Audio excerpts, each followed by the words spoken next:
નમસ્કાર દર્શક મિત્રો, આવનાર 5 દિવસ માટે દેશવાસીઓ થઈ જજો સાવધાન। ફરીથી દેશના ભિન્ન ભિન્ન ભાગો ઉપર તોફાની પવનોની તીવ્રતા સાથે કમોસમી વરસાદ એટલે કે માવઠાનો મોટો ઘેરાતો મંડરાતો જોવા મળી શકે છે। બંગાળની ખાડીના દરિયામાં ભયંકરથી લઈને ખુખાર અને અતિ મજબૂત વાળું નવું વાવાઝોડું સક્રિય બનતું જોવા મળી રહ્યું છે। વાવાઝોડું સક્રિય થવાની સાથે જ દરિયાના ભાગોમાં અનેક પ્રકારની નવી હાઈ પ્રેશર સિસ્ટમ અને લો પ્રેશર સિસ્ટમનું પરિભ્રમણ વધીને ભયંકર અસરો દર્શાવતું જોવા મળી રહ્યું છે। સાથોસાથ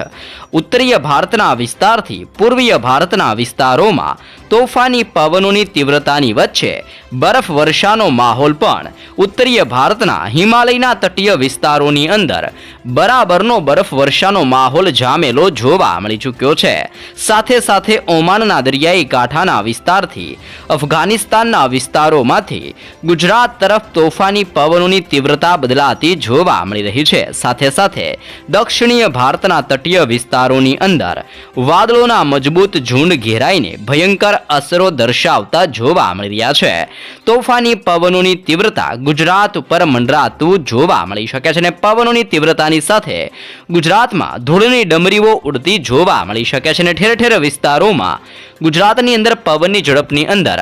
વધારો થતો હોય તેમ 35 થી લઈને 45 કિલોમીટર પ્રતિ કલાકની ઝડપે ગુજરાતમાં તોફાની પવન ફૂંકાવાની નવી આગાહી દર્શાવવામાં આવી છે। હવામાન નિષ્ણાંત અંબાલાલ પટેલ અને પરેશ ગોસ્વામીની નવી આગાહી પ્રમાણે ગુજરાતમાં આવનાર 5 દિવસની અંદર હવામાનની અંદર ઓચિંતાના મોટા પલટાવની શક્યતા દર્શાવવામાં આવી રહી છે। સાથોસાથ અત્યારે ગુજરાતની બિલકુલ નજીક એક હાઈ પ્રેશર સિસ્ટમનું તીવ્ર પરિભ્રમણ સક્રિય બનીને ગુજરાતના સંપૂર્ણ વિસ્તારોમાં મજબૂત ઘેરાવો રચાતું જોવા મળી રહ્યું છે અને હાઈ પ્રેશર સિસ્ટમની અસરને લઈને ગુજરાતની અંદર કચ્છના વિસ્તારથી સૌરાષ્ટ્રના દરિયાઈ કાંઠાના વિસ્તારો દક્ષિણીય ગુજરાતના વિસ્તારોની અંદર મજબૂત બે સ્ટ્રફ લાઇનની મજબૂત લાઈનો અત્યારે ગુજરાતમાંથી પસાર થતી જોવા મળી રહી છે। આમ વધી રહેલા સિસ્ટમના દબાણને જોતા ગુજરાતમાં સ્ટ્રફ લાઇનની સાથે સાથે હવે મજબૂત શિયર ઝોનનો પટ્ટો પણ ઘેરાતો જોવા મળી રહ્યો છે। આમ નવી સિસ્ટમ અને વધી રહેલા તોફાની પવનોની તીવ્રતાને લઈને ગુજરાતમાં આજની રાત્રિથી ઉથલપાથલ સર્જાતી જોવા મળી શકે છે। લાંબા સમયના વિરામ બાદ ગુજરાતની અંદર વાતાવરણમાં ઓચિંતાના મોટા પલટાવ આવવાની શક્યતા આજની રાત્રિ દરમિયાન ગુજરાતમાં દર્શાવવામાં આવી રહી છે। આમ હવામાનના નિષ્ણાંતોની આગાહી પ્રમાણે ગુજરાતનું હવામાન આવનાર 5 દિવસની અંદર સતત પલટાતું જોવા મળી શકે છે અને આ દરમિયાન રાજ્યના હવામાનમાં મોટા પલટાવ આવવાની સાથે ગુજરાતની અંદર વહેલી સવાર અને મોડી રાત્રિ દરમિયાન ઠંડી વધતી જોવા મળી શકે છે। તો ગુજરાતની અંદર ઉનાળાની હળવી શરૂઆત જોવા મળવાની છે, જેમાં 25 ડિગ્રીથી લઈને 35 ડિગ્રી સેલ્સિયસથી ગુજરાતની અંદર અમુક વિસ્તારોમાં 38 ડિગ્રી સેલ્સિયસ સુધીનું પણ ગરમીનું પ્રમાણ એટલે કે ઉનાળાનું પ્રમાણ વધતું હોય તેમ ટેમ્પરેચરની અંદર બપોર દરમિયાન ગુજરાતમાં ગરમીનું પ્રમાણ પણ વધતું જોવા મળી શકે છે। આમ રાજ્યની અંદર એક સાથે ડબલ ઋતુના અહેસાસને લઈને નવી આગાહી ગુજરાત માટે દર્શાવવામાં આવી રહી છે અને ગુજરાતની અંદર ભિન્ન વિસ્તારોની અંદર આવનાર 72 કલાકની અંદર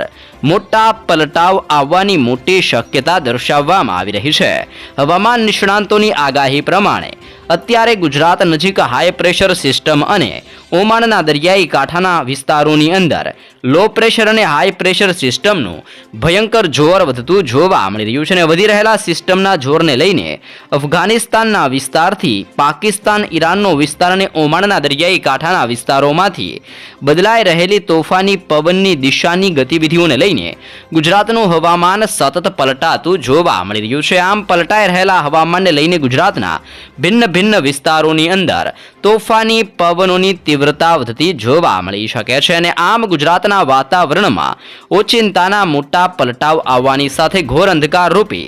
વાદળોના મજબૂત ઝુંડ પણ ફરીથી ઘેરાતા જોવા મળી શકે છે અને સતત પલટાવને લઈને ગુજરાતની અંદર ફરીથી માવઠાનો મોટો ઘેરાવો ગુજરાતમાં મંડરાતો જોવા મળવાનો છે, જેથી ભિન્ન ભિન્ન વિસ્તારોમાં કમોસમીય વરસાદના ઝાપટા વરસવાને લઈને પણ આગાહી દર્શાવવામાં આવી રહી છે.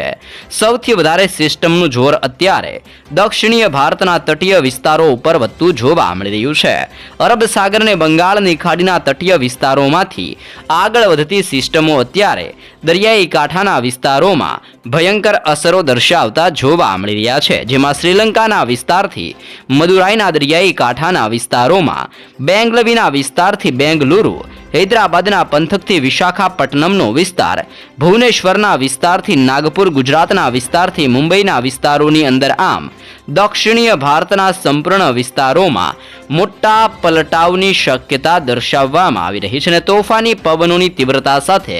સંપૂર્ણ ગુજરાતના હવામાનની અંદર અને ભારતના ભિન્ન ભિન્ન રાજ્યોમાં મોટા પલટાવ આજની રાત્રિથી આવતા જોવા મળી શકે છે. આમ હવામાનની અંદર આવી રહેલા મોટા પલટાવની અસરોને લઈને ગુજરાતની અંદર પણ અત્યારે હલચલ વધતી જોવા મળી રહી છે અને ઠેર ઠેર વિસ્તારોમાં પવનનું જોર પણ ગુજરાતમાં વધતું જોવા મળી રહ્યું છે. આમ વધી રહેલા તોફાની પવનો અને સિસ્ટમની ગતિવિધિઓને લઈને દક્ષિણીય ગુજરાતના વિસ્તારોની અંદર પણ સિસ્ટમનું જોર વધતું જોવા મળી શકે છે, જેમાં વાપીના વિસ્તારથી વલસાડ, બિલીમોરાના ક્ષેત્રોથી વનસાડા, આહવાના વિસ્તારથી સાપુતારાના વિસ્તારોની અંદર, નવસારીના વિસ્તારથી બારડોલી વ્યારાનો વિસ્તાર, સુરતના વિસ્તારોથી લઈને કોસંબાના વિસ્તાર, વાંકલ, ઉમરપાડા, ડેડિયાપાડા, ભરૂચથી દહેજના વિસ્તારો અને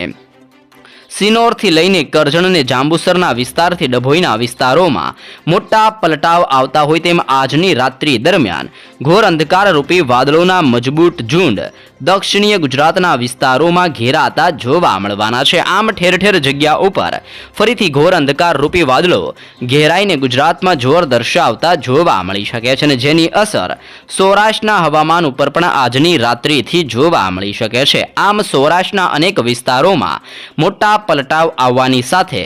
અલંગ, ભાવનગર, બોટાદનો વિસ્તાર, જસદણ, ગોંડલ, જૂનાગઢથી અમરેલીના વિસ્તારોની અંદર અને દરિયાઈ કાંઠાની અંદર મહુવા, ઉના, વેરાવળ, પોરબંદરના દરિયાઈ કાંઠાના વિસ્તારો, દેવભૂમિ દ્વારકાના વિસ્તારથી સલાયા અને જામનગરના પંથકોની અંદર ટેમ્પરેચરની અંદર પલટાવ આવતા હોય તેમાં 25થી લઈને 27 ડિગ્રી સેલ્સિયસ સુધીનું ટેમ્પરેચર ભિન્ન ભિન્ન વિસ્તારોમાં જોવા મળવાનું છે.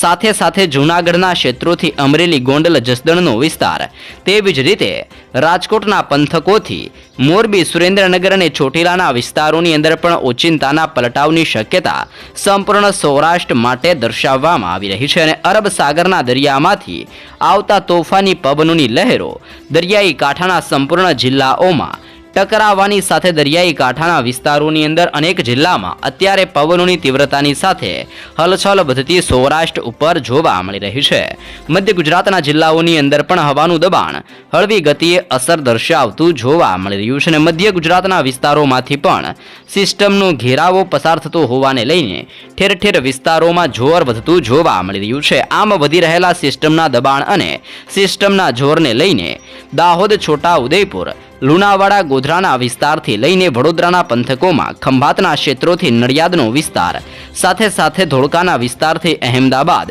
આણંદના વિસ્તારથી લઈને ખેડા, પંચમહાલ અને મહીસાગરના આમ મધ્ય ગુજરાતના સંપૂર્ણ વિસ્તારોની અંદર પણ ઘોર અંધકાર રૂપી વાદળોના મજબૂત ઝુંડની સાથે ઠેર ઠેર વિસ્તારોમાં અત્યારે સિસ્ટમનો ઘેરાવો બનીને ટેમ્પરેચર 28 ડિગ્રીથી લઈને 31 ડિગ્રી સેલ્સિયસ સુધીનું ટેમ્પરેચર અત્યારે મધ્ય ગુજરાતના વિસ્તારોમાં પણ દર્શાવવામાં આવી રહ્યું છે. તેવી જ રીતે કચ્છનું હવામાન સતત પલટાતું જોવા મળી રહ્યું છે. કચ્છના સંપૂર્ણ વિસ્તારોની અંદર પણ પવનની તીવ્રતાની અંદર વધઘટ થતી જોવા મળી રહી છે અને તોફાની પવનોની તીવ્રતા સાથે લખપતના ક્ષેત્રોથી નળિયા, ખાવડના વિસ્તારથી બાડેલી, રાપર, ગાંધીધામ ને માંડવીના વિસ્તારોમાં ઓચિંતાના પલટાવની શક્યતા આજની રાત્રિથી કચ્છના વિસ્તારો માટે દર્શાવવામાં આવી રહી છે. આમ કચ્છનું હવામાન પણ આજની રાત્રિથી પલટાતું જોવા મળી શકે છે. ઉત્તરીય ગુજરાતના વિસ્તારોમાં સિસ્ટમનો મજબૂત ઘેરાવો અસર દર્શાવતો જોવા મળી રહ્યો છે, જેની ગતિવિધિઓને લઈને ઉત્તર ગુજરાતની અંદર બનાસકાંઠા, સાબરકાંઠા, અરવલ્લી, પાટણ, મહેસાણા અને ગાંધીનગરના જિલ્લાની અંદર પણ મોટા પલટાવ સાથે હવામાનની અંદર પલટાવ આવતા જોવા મળી રહ્યા છે. આમ ગુજરાત ઉપર હાઈ પ્રેશરથી લઈને નવી નવી સ્ટ્રફ લાઇન અને શિયર ઝોનના પટ્ટા સતત ગુજરાત ઉપર લંબાયેલા જોવા મળી રહ્યા છે અને દરિયાના ઊંડાણવાળા ભાગોમાં સક્રિય બની રહેલી નવી વેસ્ટર્ન ડિસ્ટર્બન્સ અને સાયક્લોનિક સિસ્ટમવાળી મજબૂત સિસ્ટમને લઈને આજની રાત્રિથી આવનાર 5 દિવસની અંદર ગુજરાતમાં મોટા પલટાવ આવવાની સાથે કમોસમી વરસાદ અને માવઠાનો મોટો ઘેરાવો દેશના અનેક રાજ્યો ઉપર મંડરાતો જોવા મળી શકે છે.